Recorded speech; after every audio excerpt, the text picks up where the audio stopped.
Good morning, everybody. Good morning. Good to see you all this morning. Anybody milk drinkers? Anybody like milk? Yeah, I like milk. At our house, we buy white milk and we buy chocolate milk, the pre-made stuff, because the mix just ain't the same.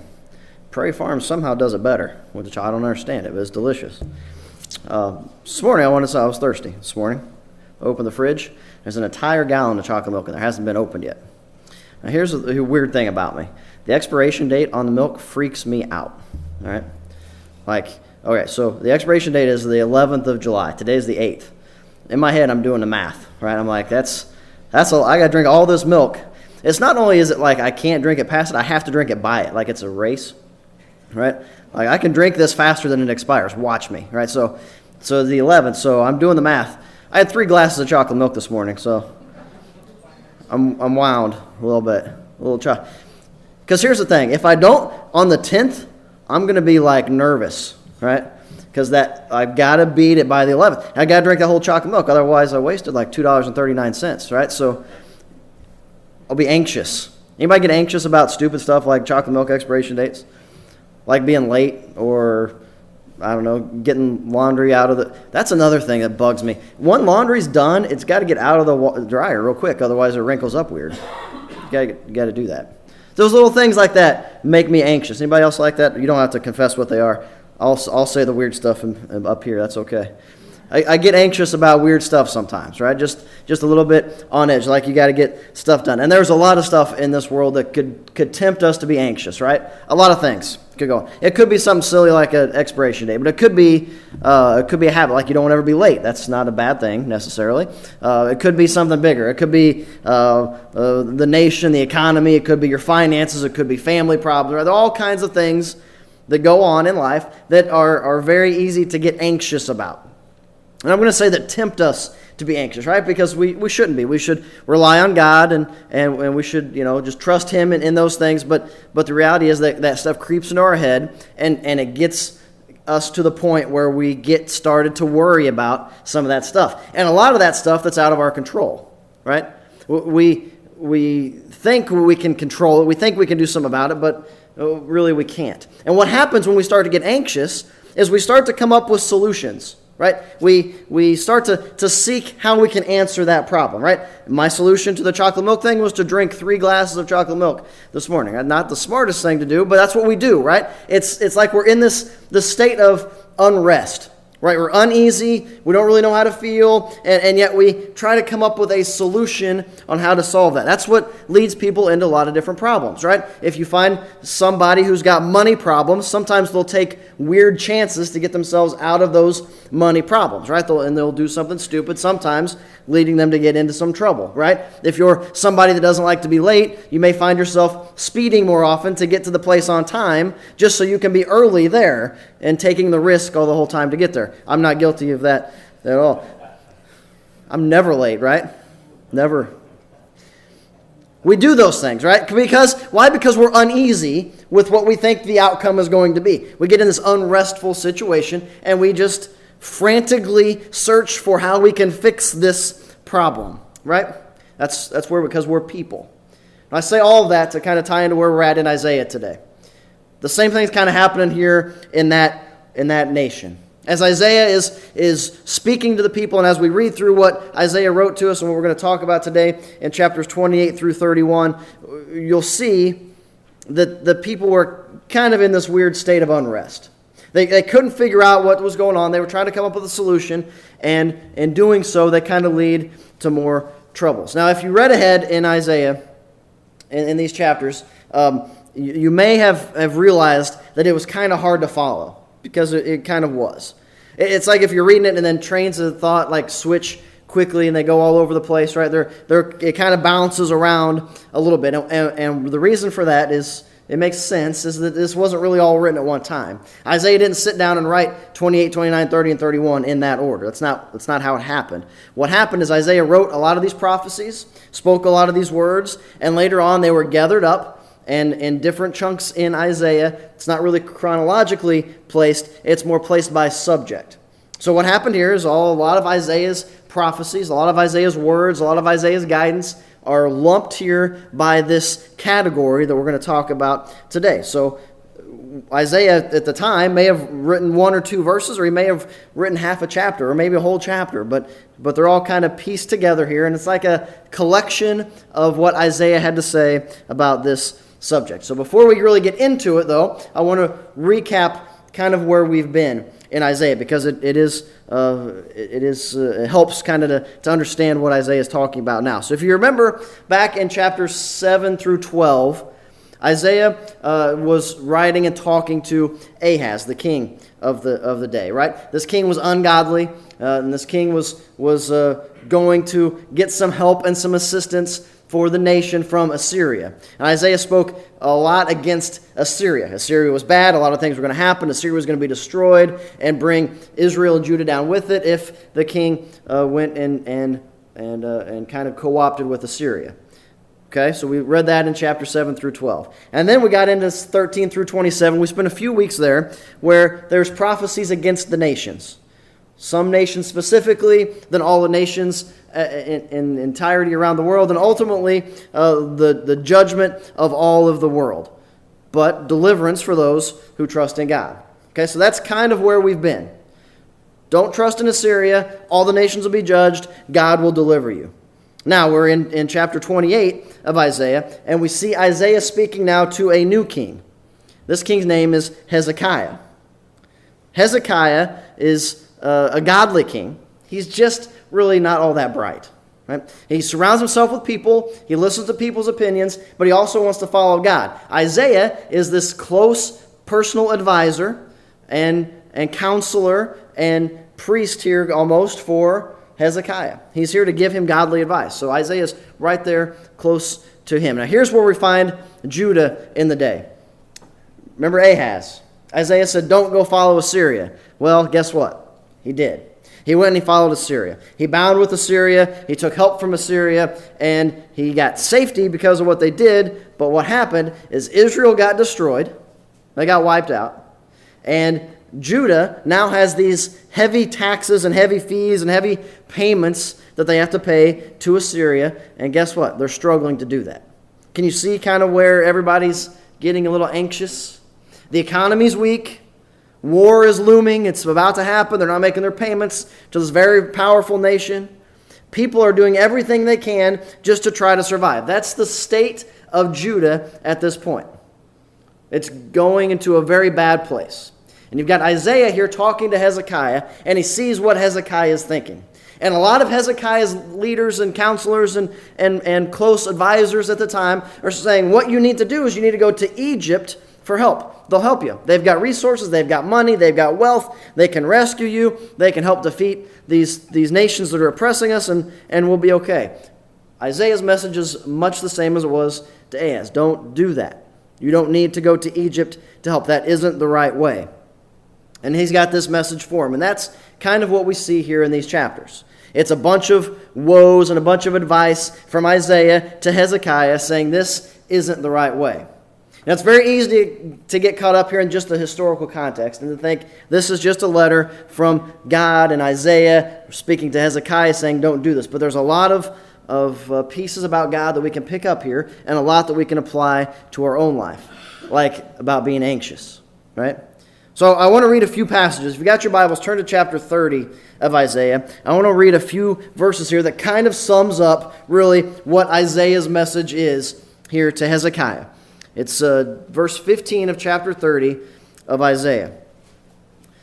For thus says the Lord God, the Holy One of Israel, in returning and rest you shall be saved. In quietness and confidence shall be your strength. But you would not. And you said, no, for we will flee on horses. Therefore you shall flee. And we will ride on swift horses. Therefore those who pursue you shall be swift. 1,000 shall flee at the threat of one. At the threat of 5 you shall be free. You shall flee, till you are left as a pole on the top of a mountain and as a banner on a hill. Therefore the Lord will wait, that he will be gracious to you. And therefore he will be exalted, that he may have mercy on you. For the Lord is a God of justice. Blessed are those who wait on him. Here's Isaiah's guidance. Isaiah is saying to Hezekiah, you don't have to get all anxious and worked up and troubled about this. You don't have to go and find this solution quickly. I get it that you're in a state of unrest. I get it that the nation is panicking. I get it that everybody is kind of wondering what to do. But just don't be scared and make a rash decision, because it's not going to work out the right way. What's he saying? Rest in God. Turn back to God, and God will take care of it. We don't need to hurry into things. Right? What's Isaiah saying? Taking things into our own hands isn't usually the right way. Anybody ever made a hasty decision? Ever been the wrong one? Right? It happens, right? We make this quick snap decision because we're afraid of some outcome, because we're in that unrestful state, and what happens? It's wrong. So we get anxious about whatever it is, the economy, our finances, our family, expiration date on a milk, whatever it is, we get anxious about it, we get nervous about it, we get unrestful about it, and we take these weird steps. What God's saying is, just rest. Just rest. And not just rest like sleep, because that's important. Naps are great, right? You should rest. That's a good thing, right? God actually commands rest. What did he say back in the commandments? And when he was leading Israel, he says, take every seventh day off, take every seventh year off. You've got to do that. That rest is important for the body, for the mind, for the spirit, for the land. God said, give the land rest every 7 years. Let it all kind of come back to what God had intended. God says rest is good, but not just physical rest, also rest from those kind of issues. Rest from that anxiety. Isn't anxiety exhausting? Right? It doesn't just wear you down to worry. God says we don't do that anymore. You don't have to worry. God's got it under control. God's got it taken care of. We don't have to run away from these things that chase us because God's got it. Here's what happens when we do that. Whenever we get anxious, whenever we take our own steps, when we take things into our control, what we're doing is we're disobeying God. God says rest, and we're saying no. God says take it easy, I got it. And you say, no, God, I want the reins, I want the control, I want the struggle, I can do it better than you. That's a direct disobeyment to what God says. God says don't, and we say, I don't care what you say, God, I've got my own plan. Or God, you're not quick enough. Or God, it's got to be done now. Or God, I feel anxious. I have to have some kind of control right now. We don't rest now in Jesus. We try to rest in our own satisfaction, or our own mind, or our own plans, or our own actions. Jesus says we find rest in Him by obeying Him, by listening to what He says, by doing what He asks of us. He understands anxiety isn't good. Anxiety doesn't feel good. Anxiety wears us down. Anxiety isn't what we were supposed to undergo. We're supposed to find rest in Him. And He gives us that opportunity. He says you can do it. You can do it through obedience. Right? You return to God, obey God, and you'll find out that there's rest there. It's like when you're going down the interstate, right? Especially in Bond County people. And you pass the cops that are always sitting there in Greenville, right? You feel a lot better when your cruise is set on 70 than you do when your cruise is set on 79, right? Right? You can just rest a little bit. Now, I still do the double take and the hit the brakes, right? 'Cause that's just habit. But, right, you still feel a lot better. When you know your seatbelt's buckled and you know you're going speed limit, you know your insurance is up to date, you got nothing to worry about, right? You go right on past the cop. You don't think about it. But when you're going 79, you get a little bit anxious, right? The heart beats a little bit faster. You're checking the mirror a little bit more. You're trying to hit down on the cruise control a little bit so nobody notices the brake lights, right? And it's not fun, right? And therefore, a little bit of stretch, you're anxious. You're not restful. It's a lot more restful to be obedient than to not be obedient, right? It's a lot more restful to listen to what Jesus has to say and give Him all these problems. We can be anxious about our finances and our family and the economy and the nation or whatever it is that is weighing us down. And we can struggle and we can put effort into it and we can worry about it and nothing's going to change. How many more minutes do we add to our life by worrying? Not one, right? It's not going to do us any good to get in this state of unrest. What Jesus is encouraging us and Judah here at this time and King Hezekiah at this time is to rest. Find rest from these things. My question to you this morning is, what do you need rest from today? What is it that is wearing you down, that is exhausting you right now? There's something, maybe, that's taking all of your joy away. Something that you're putting all of your time and your work and your effort into worrying about and fixing and finding a solution to, and seems like the closer you get, the further away you are. What Jesus says is you can have rest today through obedience. He was the same message that Isaiah was given here to Hezekiah. He was saying, return to God. Let's just go to Him. Let's just listen to Him. He can rescue us. He can save us. He's made us promises. He'll keep them. All this is going to be okay. Just return to obedience in Him and we'll be all right. Judah tried some other stuff and it didn't work. This rest in God thing is kind of a different take on what the human nature says we should do. Human nature says go try things, go experiment, go do, and see what works. Judah did that as well. I'm going to flip to a few passages here and read some. So verse 14 of chapter 29. It says, Therefore, behold, I will again do a marvelous work among this people, a marvelous work and wonder. For the wisdom of the wise men shall perish, and the understanding of their prudent men shall be hidden. What's God saying here? Look, wise men have done a lot of good work that was really wise and smart. And guess what happened to all that work? It perished too.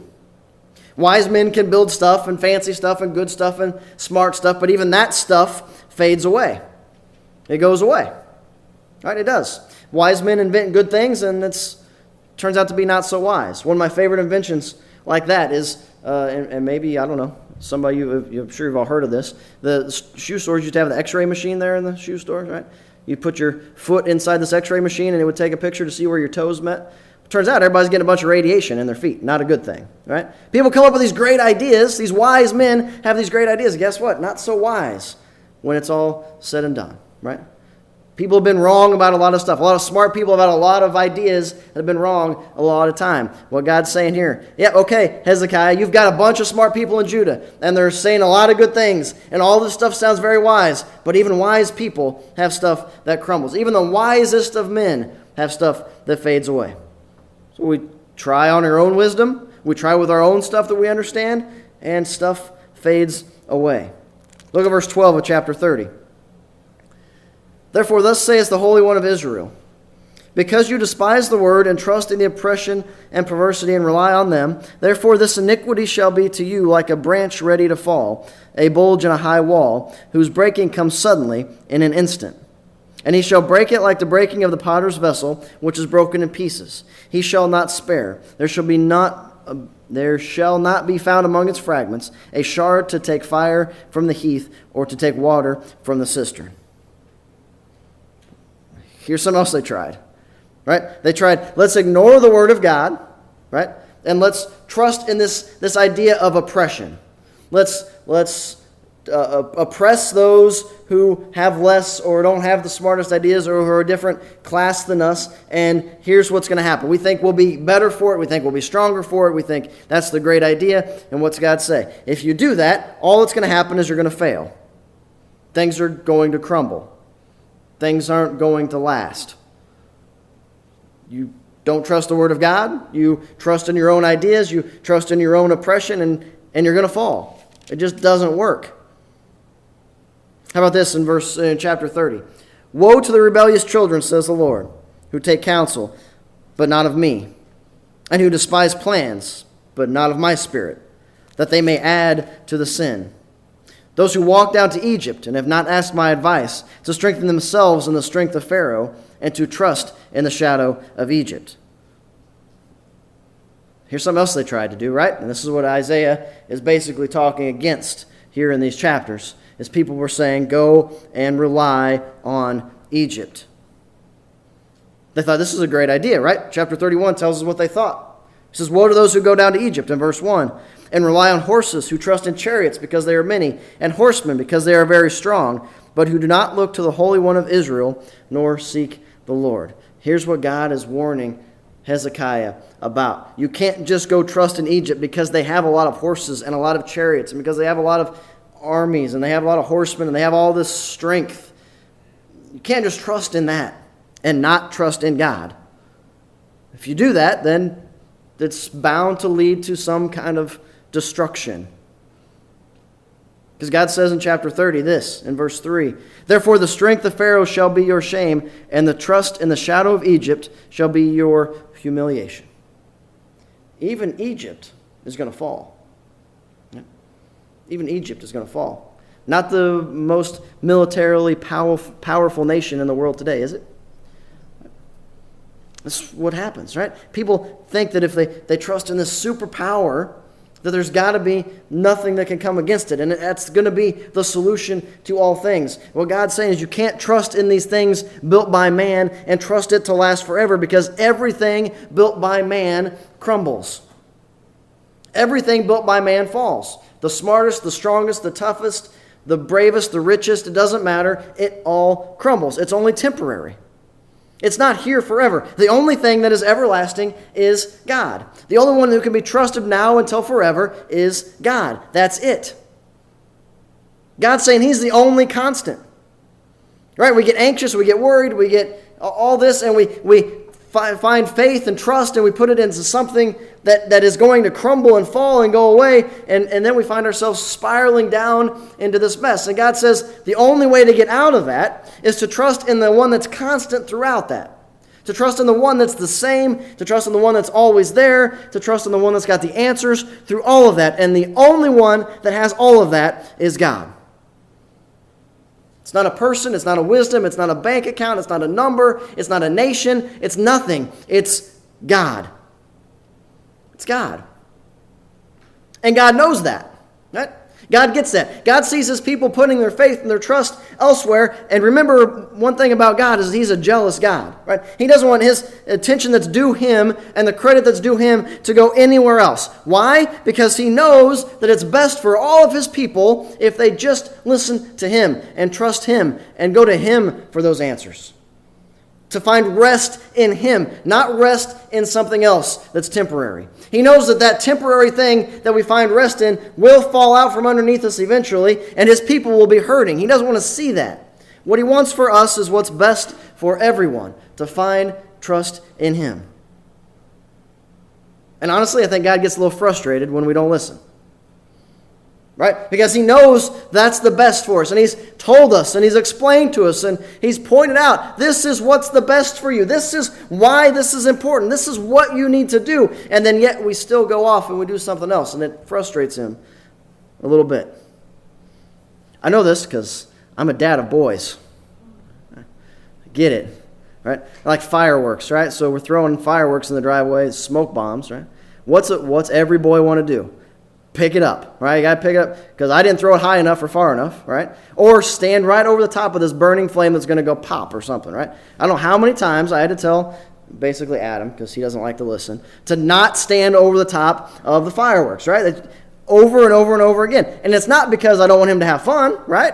I want him to enjoy the fireworks. I just want him to enjoy them for more than this one time, right? I'd like him to enjoy them for a lot of years. Right? I know what's best. I've explained to him, this is what you do, this is how you handle it, and guess what? He doesn't listen, so he ends up sitting in the corner by himself not watching the fireworks, right? Any parents ever do that before? Yeah, that's what happens, right? Not that we don't want our kids to have fun and enjoy life, it's that we want them to enjoy life for a lot longer than just today, right? I think God feels the same way. He's like, hey guys, I made this pretty cool place for you to live in. I want you to experience all that it has, but I want you to get more out of it than just right now. Right? I want you to enjoy life for a long time. And the best way to do that? Obedience. Listen to God. Rest in Him, not in the things that we think we know. Right? Not in those things that we think we know better than God. Not in those things we think we can do better than God. Not in those ideas that seem so smart and so wise and so brave, or those people that seem so strong or so smart. That's not where rest is, because all that stuff will crumble. And if you put all your faith and all your hope and all your energy into building a bank account, and then the banks go bust, and then you've got no money, where do you find yourself? In a really bad place, right? Guess who doesn't go broke and who doesn't go bust and who won't ever leave you? God. That's it. Put your faith there, find your rest there, find your obedience there, live for Him and with Him, And as Isaiah says, that's where the goodness comes. It's not the opposite of that, right? It's not the woes and the falls and the burdens and the hurt and the heartbreak. That doesn't exist when we follow God and when we trust in God.